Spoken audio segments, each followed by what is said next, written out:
Hello, welcome to this video. Thank you so much for tuning in and sharing in this now moment with myself and with one another. If you haven't seen these videos before, welcome back if you have. My intention is the highest levels of love, light, unity, consciousness. I really wanted to take a moment and talk about intuition for a bit. A dear friend of mine and I were having a wonderful conversation about the jab in the arm.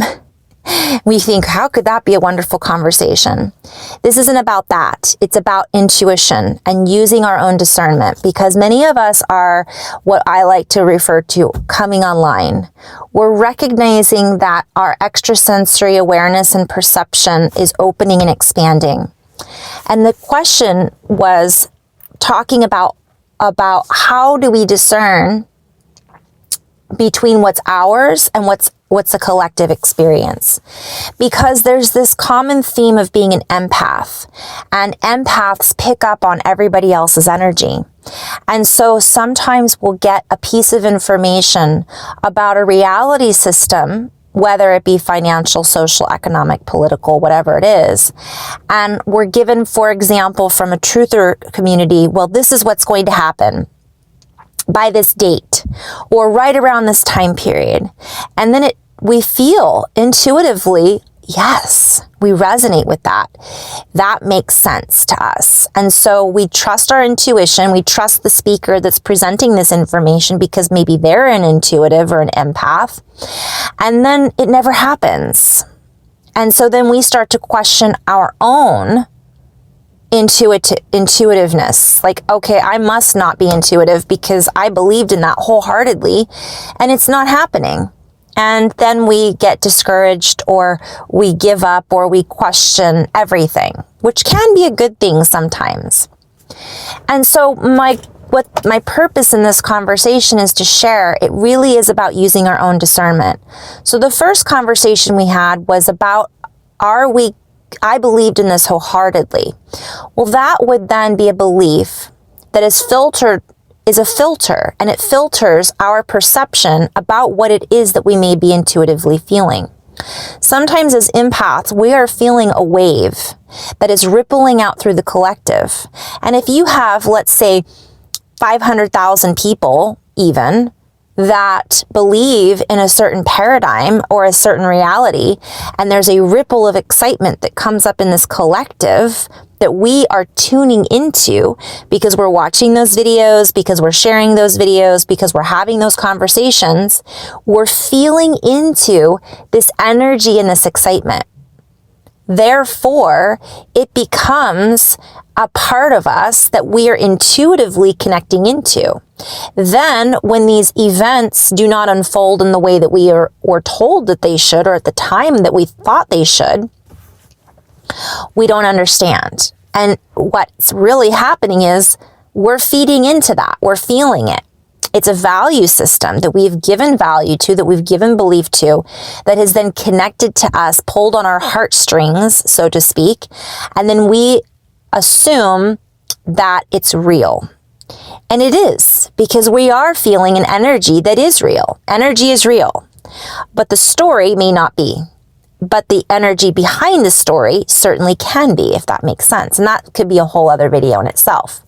So then we are feeling into a collective, just like when we go to a football game and we feel the excitement, even if we don't like either team. It's the ripple, it's an energetic ripple, that it's a pattern that we are empathically connecting into and tuning into. So then becomes this question, whose energy does this belong to? Is it a collective that I'm feeling into? And that's where it's important that we use our discernment and we create these boundaries. So we can tune into it, but if you're a psychic, which everybody can be, everybody is, but let's say you're a psychic and you're not stabilizing your field and you're feeling the thoughts of everybody else, then how do you start to differentiate? Is that my thought or is that their thought? Because thoughts are outside of us. Sometimes we think things and go, did I think that out loud? Yes, we thought it out loud. It's out there. Sometimes they are not our thoughts, but we are picking up on them. intuitively, empathically, whatever labels we want to call it. And this is where know thyself, as Jesus says, is so important. Know thyself, so that when we have these paradigms that shifts, or we have these stories that are presented, we recognize, ooh, I'm excited about this. Therefore, it resonates with me because it's something I believe. I want there to be a better financial system. I want this to really happen. So therefore, I'm feeling excitement because this is something that I feel truly is part of the new earth. And this could really happen. Not to say that any of it's not going to. Part of what we're feeling into is happening. So let's go a little deeper. There are changes that are going on. However, they may not be attached to the stories that we're hearing about. So we expect to see this change that we got excited about, that our intuition told us is really happening. For example, the finances.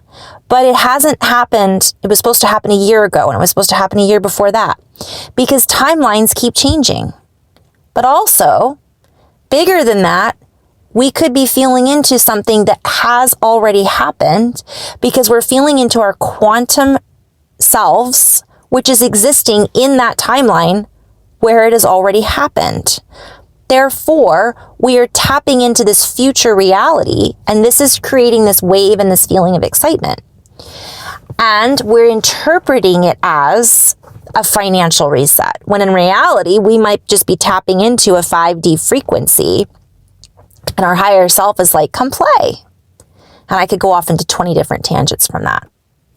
The other thing to recognize is that when, so we'll go a little deeper. So we could be tuning into a collective excitement, and it resonates with us because it makes us feel good. And then we think it's our own intuition because we are tuning into it. So that's why it's so important to know thyself and to choose what we're tuning into, what we are giving value to, what we are giving our power to, because it does create a collective experience that we then share with each other. We might be sharing these videos, sharing these stories. And when we do that, it builds that reality. And we become more attached to the outcome or attached to that particular paradigm. And this is where unattachment or detachment, is so important. They talk about this in yoga. And feeling into it with more of the right, or thinking into it with more of the creative aspect than the logical. Well, when, why, how? This feels like it could really happen. And let it go.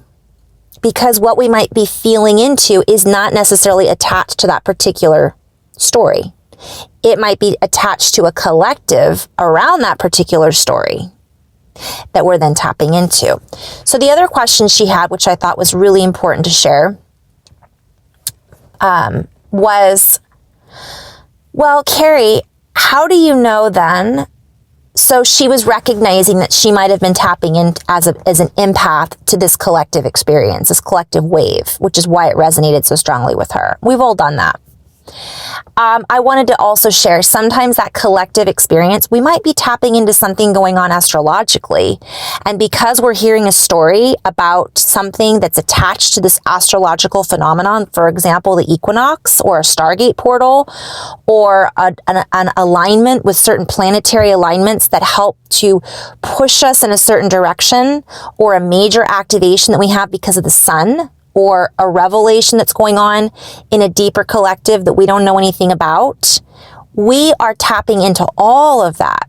So that's where another empathic to discernment is so important. Recognizing I could just be tapping into some earth changes right now that are rocking my world, literally. And now I'm hearing this story, and because I'm tapping into those earth changes or the solar flare, I'm now attaching a yes to this story because I'm feeling, yes, this feels great. But they're not even connected. They're not even related, although everything can be. And that's where I'm going to go with the next level. So the question became, if I'm an empath now, and we're talking about this particular subject, and let's say we're talking about the jab in the arm, right? It's a very popular topic. And the mailman goes by and has a red package in a box that they drop off. And I intuitively see or think about it, and he happens to be thinking about the jab in the arm. Or not even. Maybe he's thinking about his kids and what he has to do when he gets home and the bills he has to pay. And I'm empathically like wide open, not using my discernment at all or my boundaries. And I'm tuning into his energy. And all of a sudden I attach what we're talking about with the jab. I'm thinking red box. Okay, the red box must have something. Well, maybe it showed up in a red box. Therefore, it was created by man. Therefore, it came from a lab. I mean, I could go on and on with where we could take that down the rabbit hole. And I'm going to talk about that in just a moment. But and she said, how do you, because I go on these flows and I'm going to share. I will, for example, have words that come through and I have to discern, are those words for me? They are always for me. That red box that I tuned into, even though I was tuning into his energy from a broader perspective in a quantum field, can be useful to me. So yes, I could put my boundary up and say, oh, that's his red box. Whose energy does this belong to? Whose story is this? I don't have kids. Why am I thinking about kids? Oh, he must have been thinking about it and I was telepathically picking up on his thoughts. Okay, boundary, discernment, I recognize that. When I'm tuning in a session and I feel into somebody's field and I feel something going on in my body, for example, that's going on in their body, I recognize that's not me. That's their knee that needs surgery or they're going ready to have surgery on. That's their sacral misalignment that I'm tuning into. I choose not to take it on as my own, but we are all one. Therefore, we are able to tap into this quantum field. I have electrons or electricity that is responding and tuning into this particular person who I'm working with in a session, their attunement. We are attuning to each other. That doesn't mean I choose to take that with me when the session is done. That's boundaries. That's a discernment. That's discerning and then using my filter to interpret, why am I being shown this? Why am I feeling this? Why is this coming up? Is this correct? And oftentimes when I'm working in session with someone, I'm guided to ask questions because I could be intuitively picking up on something, but because of my filters, misinterpret the meaning for them. So it's not up to me to choose the meaning for them. I can help guide them in what I'm seeing.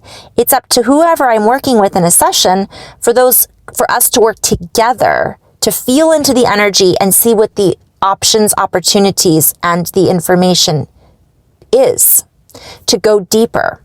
Because my work isn't about saying, you know what, you have some lower back issues. Obviously, they know they have lower back issues. They may not.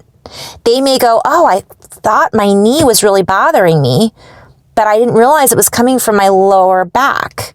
And then they go to the chiropractor and their knee issues go away. Or we work on it energetically. We make some shifts because they are having some root fears that are attached to their lower back or sacral issues. And we talk about, let's say, their childhood experiences in which they were perhaps mistreated in their sacral area. And that's caused lower back issues that then so it's all connected. And this is how I work. And I'm sharing this with you guys because everybody does it in their own way. The other message that came through, so let's get back to the red box. So I could say, all right, this red box, I could go down that route. Or I could say, I can't put this in a box. The mailman just delivered information to me. He delivered me a gift. So this conversation that she and I were having about the jab in the arm was a gift. I see it as I'm opening this red box, which has to do with a deeper root, red root, which has to do with our race, red root race, which has to do with our genetics. Oh, this is interesting. Where is the universe showing me where I'm getting this intuition from? And I will get chills, goosebumps. I will get emotional. I will have a physical response to information that is correct from one perspective, or information that is tapping into a higher sense of a DNA experience, or Dan Winters calls it shareable. We're having a shareable thought, a shareable wave. So I just took somebody else that I could be tapping into telepathically, and rather than saying, no, that's not mine, saying, well, this just showed up for me in my reality. So no, the thoughts about the children are not mine, but why is why am I tuning into this right now? Because I don't usually tune into everybody else's energy in that way. And I am then shown, oh, well, this comes back to the jab in the arm. This comes back to our red root race. This comes back to genetic information. This comes back to a gift that we're tapping into by having this conversation. This comes back to what's in the mail. Well, what shows up in the mail? Packages. We're getting a packet of information that's being downloaded into our system that is connected to something having to do with the red. Then I think of Red Cross. I mean, I could go on and on about how this works, guys. This is from my own perspective because it really is that simple, but that quantum at the same time and that multidimensional. And so we have to use our discernment, know thyself. Otherwise, we get pulled down the rabbit hole. If Neo in the Matrix didn't follow his intuition by following the rabbit, which was a tattoo on the back of a woman's shoulder, and if he would have gotten stuck down the rabbit hole, literally just not done anything else but followed this woman and not paid attention to what lined up for him that this woman was presenting, it wasn't about the woman and it wasn't about the tattoo. And it wasn't about only following her, because then he never would have, the rest of the movie never would have happened. It's about using our perception, our intuition, and knowing on a deeper level what the universe is communicating with us and how it's communicating with us, and not getting pulled into someone else's reality. And that means somebody else is creating a story. We might be intuitively feeling an agreement with it, but that doesn't necessarily mean that's all that we're feeling. And so that's what I wanted to kind of talk about and share with you guys, just to how to tune in. And this changes for me. It depends on who I'm working with. It depends on what their needs are. And it depends on where I'm at psychically, intuitively, physically. And oftentimes the universe will present a package to me of information that I have no real interest in. Yet then a person will book a session with me and it's exactly has to do with them. And that's why it showed up for me in the first place. So therefore, it is part of my reality. So there's a lot to play with here, and there's a lot to unpack, so to speak, and a lot can unfold. And all of us are growing in this intuitive way, and we're helping each other. I was being shown also that we are all playing together in this. And the more we play together with our soul groups, the more packets of information we're downloading, receiving, activating, and connecting into. And this is a quantum interaction that we're having with our star family, our soul family, our brothers and sisters. And recognizing that this is all part of the journey and part of the experience. And not to get locked into. So I'll end on this. I did a video the other day where I was doing my light language, and I was having lots of, not really light language, what I call inflow. Some people could call it channeling, whatever you want to call it. I was tuning into a higher aspect of me, and we were talking about my entourage, these versions of myself. The heart and love and all of that. And the word chew on kept coming through. Chew on, chew on, chew on this, digest this, let this dissolve, let this be part. I am choosing what to chew on.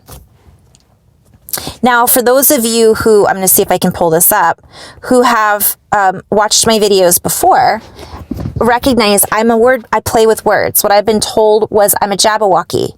So Jabberwocky is a made-up word from Alice in Wonderland. Not Lee Carroll. I just combined Lee, Dan Winters, Lee Carroll, but I'm thinking of Alice in Wonderland. I can't think of his name right now. But anyways, I'm thinking of the man that channels Cryon. I'm pulling all of this information in. So I was guided to look up a particular person. And this particular person, his name is Chuan Nath. And I'm probably not even saying it right. Chuan Nath. And I was guided. This was what I was led to visually, and it felt right. I used my discernment. He happened to be, it's a Cambodian name, and it happens to be I'm on Wikipedia right now. I can't load it because I don't have the internet right here. But my point is, he was a Buddhist monk. I believe, in Cambodia back, and his birthday was March 11th. I think today is the 11th, which is ironic, of March. And he created a dictionary. And what he did was he began to use words, and he combined words from his native tongue with another tongue and made these words that didn't exist before. For example, the people of this country didn't have a word for train. So he combined words from multiple linguistics to use the word train so that they could then communicate it to one another. And that is essentially what I do with my languages, my writings, and light language. So for those of you out there speaking light language wondering, well, where is this? Is this Syrian? Is it Pleiadian? Is it from Earth? Yes. All of us we are in this skin suit, in this body, a DNA archival. And this is big play on words. We are a combination of frequencies and beings and memory and codes and color and sound and light. So therefore, our language is shifting to better support our expansiveness. And that means we're combining all aspects of us, past, present, future, above, below, within, in Earth, beyond Earth, all versions of Earth. We brought them here to have this experience in this reality, in our bubbles, combining all of our bubbles, tiny bubbles. So I just wanted to share that. And this was this is what I needed to hear, because sometimes I write things and I go, wow, that made no sense at all. But I go back and look at it later and it makes perfect sense. So we're all experiencing synchronicities and things to pay attention to and to play with. And I wanted to share from my perspective and my own experience how I have, we'll say, grown my intuitive awareness and abilities, and they continue to grow. Every time I work with someone, it isn't just about me offering an answer or talking about the person I'm working with and their relationship and sharing what I'm seeing in their energy field. Yes, but we're then playing together and co-creating together, and this expands both of our fields in awareness. And this is why our co-creative collaborations are so important. So in Love and Light, guys, thank you so much. And I'm getting to answer a lot of questions and comments. I'm really behind on that, I know. And sessions, if you've emailed me, I'm getting back to you guys this weekend. The easiest way to find me is on my website and just to book a session, because if you email me and you're just asking a question, I don't check those until basically the end of the week. Sometimes it'll take me 2 weeks to get back with you. So thank you for your patience, and thank you. In Love and Light, guys. Namaste.